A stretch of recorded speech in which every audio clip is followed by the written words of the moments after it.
Hi friends, welcome to my channel. நம்ம சேனலில் இன்றைக்கி ரொம்பவே சூப்பரான டேஸ்டான மஷ்ரூம் பெப்பர் மசாலா தாங்க எப்படி செய்கிறதுன்னு பார்க்க போகிறோம். இது செய்கிறது ரொம்பவே ஈஸிங்க. ஒரு முறை செஞ்சிங்கன்னா அடிக்கடி செய்வீங்க. வாங்க இதை எப்படி செய்கிறதுன்னு பார்க்கலாம். ஒரு கடாயில் எண்ணெய் 3லேருந்து 4 ஸ்பூன் எடுத்துக்கலாம். நான் இன்றைக்கி ஒரு பேக்கெட் மஷ்ரூம் வச்சு செய்கிறேன். நான் 4 ஸ்பூன் எண்ணெய் எடுத்துக்கிறேன். இதில் 3 ஸ்பூன் சோம்பு போட்டுக்கோங்க. நல்லா பொரியட்டும்.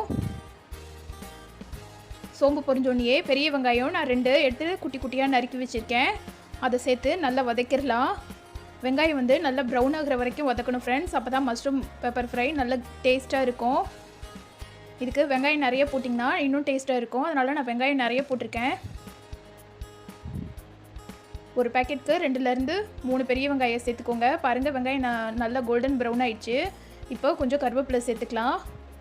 கருவேப்பிலையும் வதங்கினோடனே எடுத்து வச்சுருக்கிற இஞ்சி பூண்டு சேர்த்துக்கலாம். இஞ்சி பூண்டு 1 ஸ்பூன் சேர்த்துருக்கேன். இஞ்சி பூண்டில் பச்சை வாசம் போகிற வரைக்கும் நல்லா வதக்கிக்கோங்க. இதில் நம்ம தக்காளி ஆட் பண்ண போகிறது கிடையாது. ஒரு காஞ்ச மிளகா கீரி போட்டுக்கோங்க, நல்ல ஃப்ளேவர் கிடைக்கும். பாருங்கள், எல்லாம் சேர்த்து நல்லா வதக்கியாச்சு.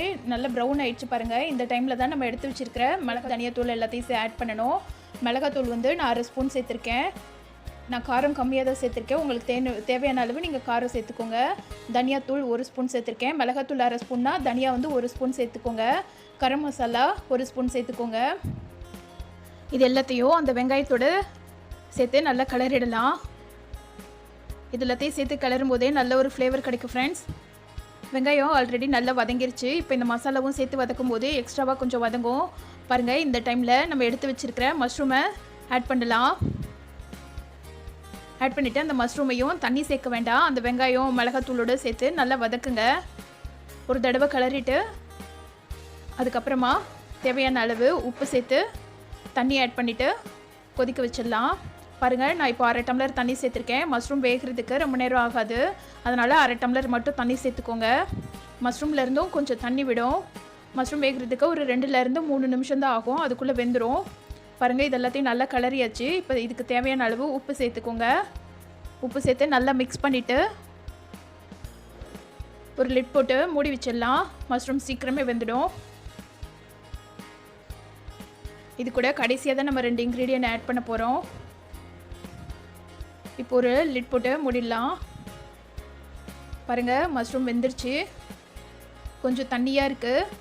இதெல்லாம் கலர அதெல்லாம் வத்திடும் ஃப்ரெண்ட்ஸ். இது கொஞ்சம் செமி சாலிடாக இருந்தால் தான் நல்லா டேஸ்ட்டாக இருக்கும். பாருங்கள், எவ்வளோ சூப்பராக வந்திருக்குன்னு. இப்போ இது கூட கொத்தமல்லி தழை சேர்த்துக்கலாம். கொத்தமல்லி கொஞ்சம் நிறையவே சேருங்க, அப்போ தான் நல்ல ஃப்ளேவர் கிடைக்கும். கொத்தமல்லி தழை சேர்த்துட்டு அடுப்பை ஆஃப் பண்ணிவிடுங்க.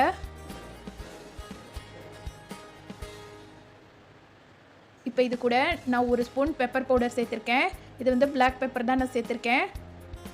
இது கூட 1 ஸ்பூன் சோம்பு சேர்த்துக்கலாம். சோம்பு பவுடர் சேர்த்துக்கோங்க. ஆல்ரெடி நம்ம பொரிக்கும் போது சோம்பு ஆட் பண்ணியிருக்கோம். இது சோம்பு பவுடர், பெப்பர் பவுடர் 2 ஒரு ஸ்பூன் எடுத்துகிட்டு ஸ்டவ் ஆஃப் பண்ணிவிட்டு இந்த மஷ்ரூமோடு சேர்த்திங்கன்னா செம்மையான மஷ்ரூம் பெப்பர் ஃப்ரை ரெடி ஆயிடுச்சு ஃப்ரெண்ட்ஸ். நீங்களும் உங்கள் வீட்டில் ட்ரை பண்ணி பாருங்கள். இது எப்படி இருந்துச்சுன்னு சொல்லுங்கள். இந்த வீடியோ பிடிச்சிருந்ததுன்னா லைக் பண்ணுங்கள், கமெண்ட் பண்ணுங்கள். மறக்காமல் என்னோடய சேனலை சப்ஸ்கிரைப் பண்ணுங்கள். Thank you friends.